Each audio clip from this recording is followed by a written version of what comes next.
हम जो अपने आप को अच्छा कपड़ा पहन लिया और अच्छी थोड़ी इंग्लिश बोल गए, आज मैं देखता हूं हिंदू राष्ट्र बनाएंगे, बात होती है, हिंदी के लिए लड़ाई होती है, मराठी के लिए लड़ाई होती है, और जो ये बात करने वाले इनके कितने बच्चों को ढंग से हिंदी आती है?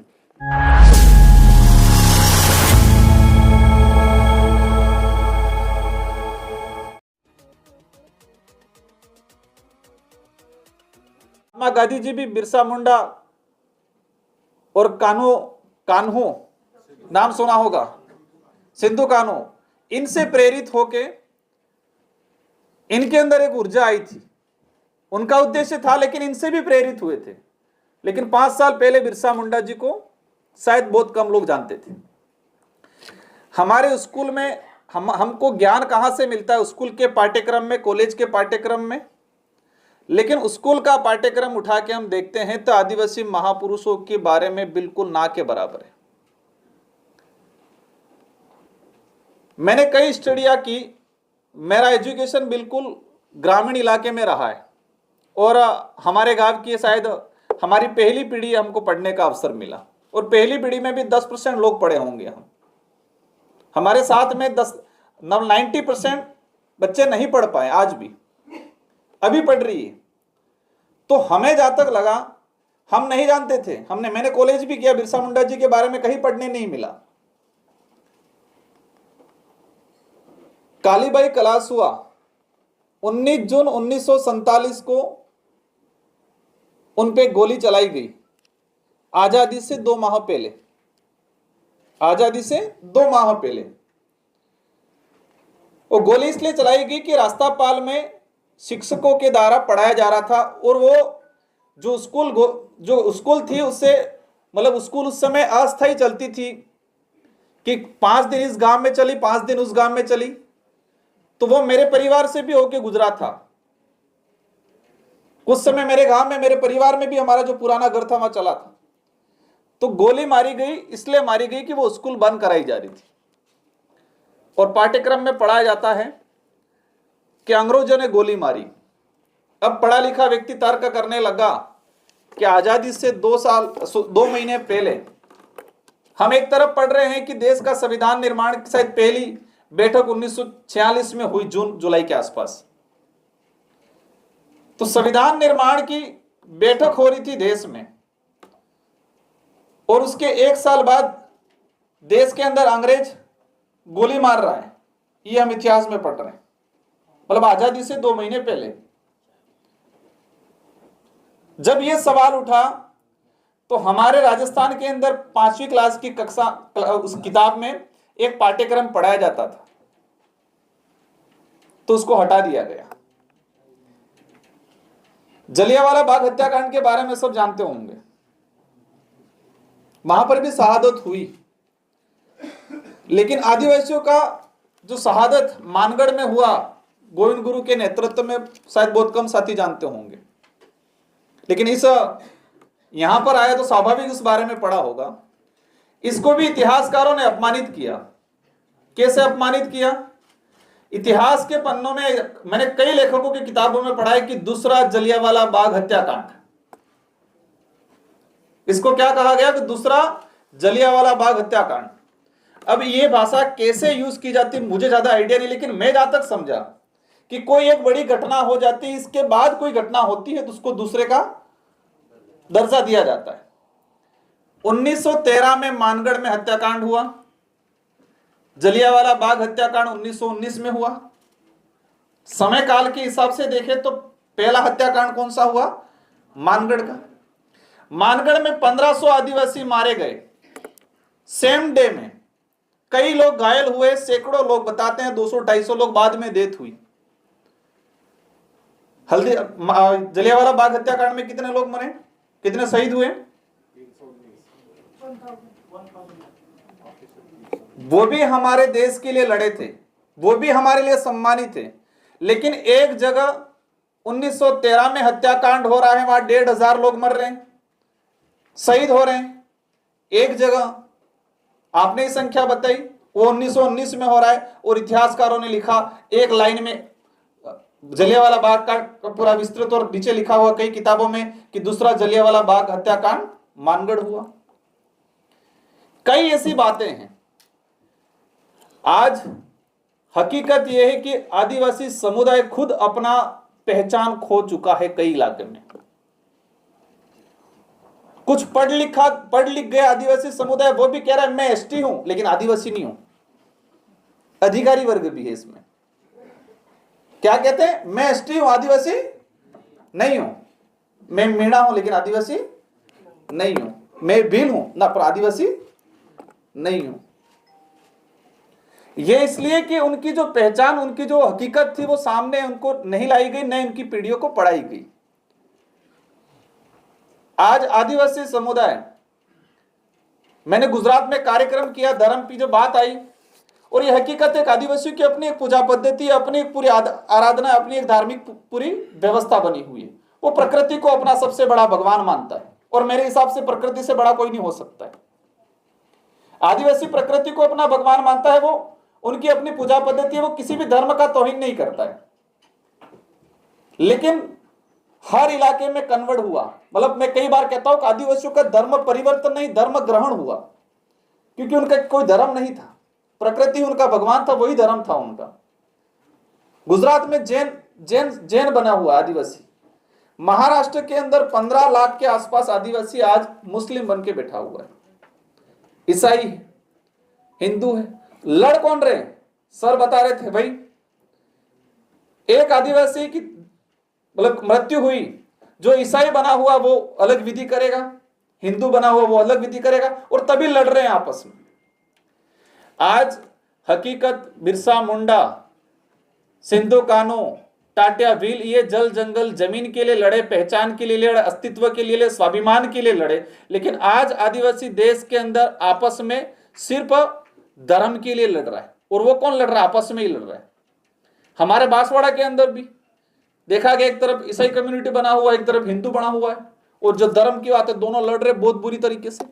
मणिपुर की जो घटना है बहुत भयंकर घटना है, मतलब धर्म के नाम से इतना जहर घोल रखा है कि भाई भाई को मार रहा है, और वो बुरी तरह से मार रहा है। और ये चीजें पूरे देश में होने वाली आने वाले समय में, अगर पढ़े लिखे युवाओं ने, अपन ने, सबने ध्यान नहीं दिया तो देश में बहुत भयंकर, बहन बेटियों के लिए नहीं लड़ेंगे, जमीन के लिए नहीं लड़ेंगे, अधिकारों के लिए नहीं लड़ेंगे, लेकिन धर्म का इतना जहर घोला जा रहा है हर तरफ से। मैं किसी एक धर्म को दोष नहीं दे रहा हूं, कहीं न कहीं सबकी जिम्मेदारी है, सब जिम्मेदार हैं, और स्थिति इतनी भयंकर बनी हुई। मैं भी कई बार पोस्ट डालता हूं सोशल मीडिया पे, कहते हैं आप तो हिंदू विरोधी हो, फिर कई बार हम कहते हैं आदिवासी ना हिंदू है ना ईसाई है, कुछ कहते हैं आप ईसाई विरोधी हो।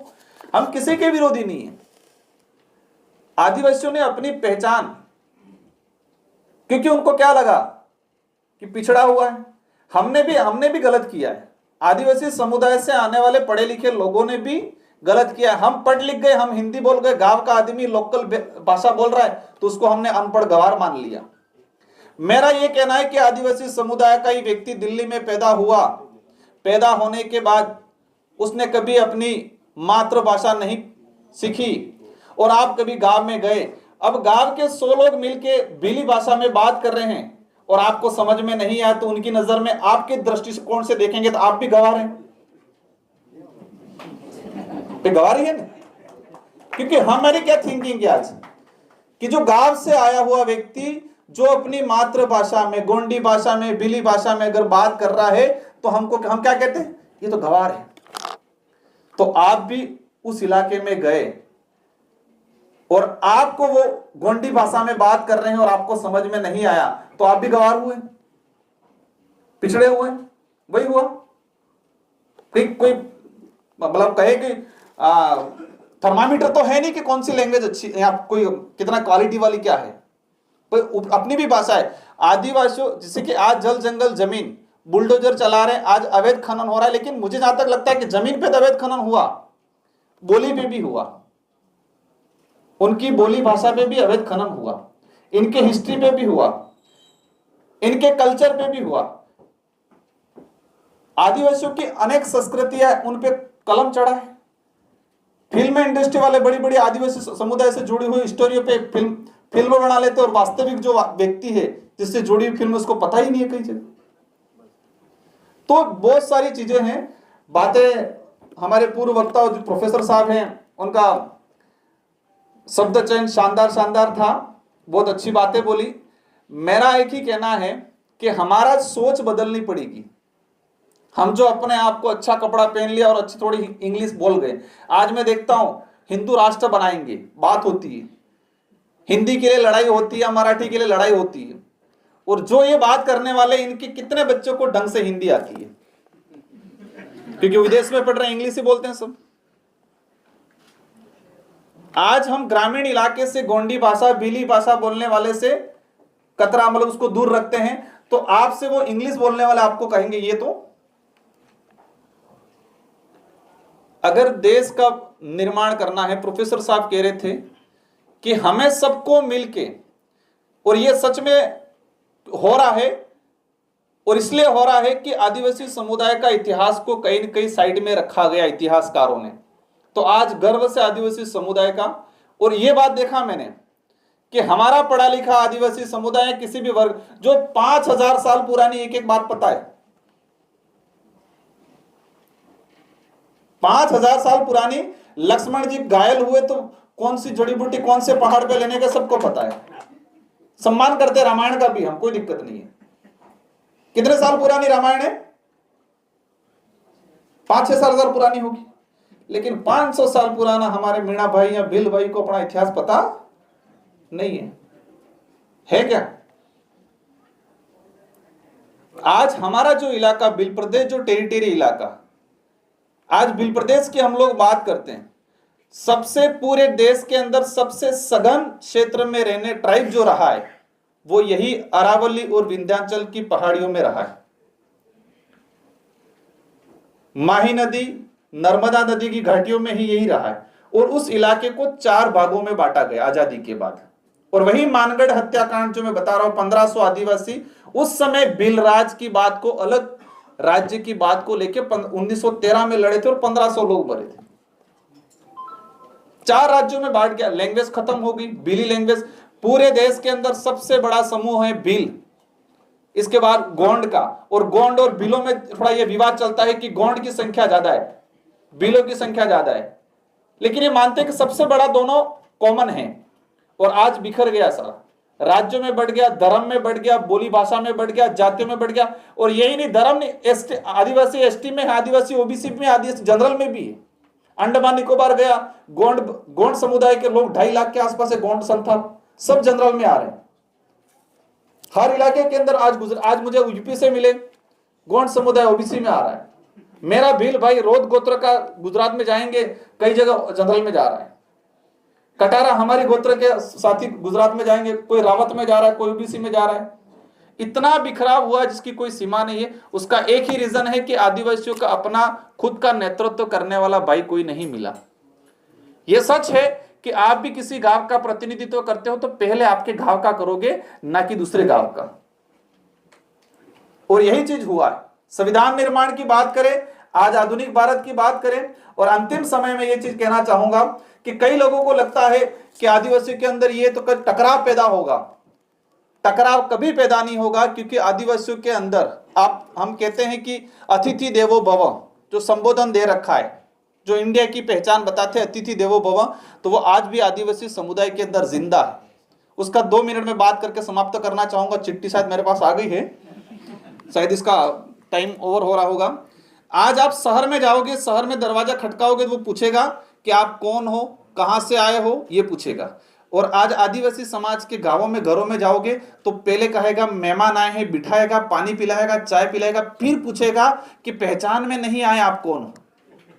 ये अतिथि देवो भव है। शहर में दरवाजा खोलने से पहले पूछेगा कौन हो, कहां से आए हो, क्या काम है। उसको समझ में आएगा तो बुला के पानी पिलाएगा, बाकी नहीं पिलाएगा। और गांवों में कभी नहीं देखा है वो आदमी, लेकिन गांव ट्राइबल में जाएंगे तो वो पूछेगा, बिठाएगा, मेहमान है, शब्द क्या देगा, मेहमान आया है, पामणा आप जाए, बिठाएगा, पानी पिलाएगा, चाय पिलाएगा, फिर पूछेगा कि पामणे मतलब लोकल लैंग्वेज पूछेगा, आप पहचान में नहीं आए थोड़े बहुत, आप बताओ।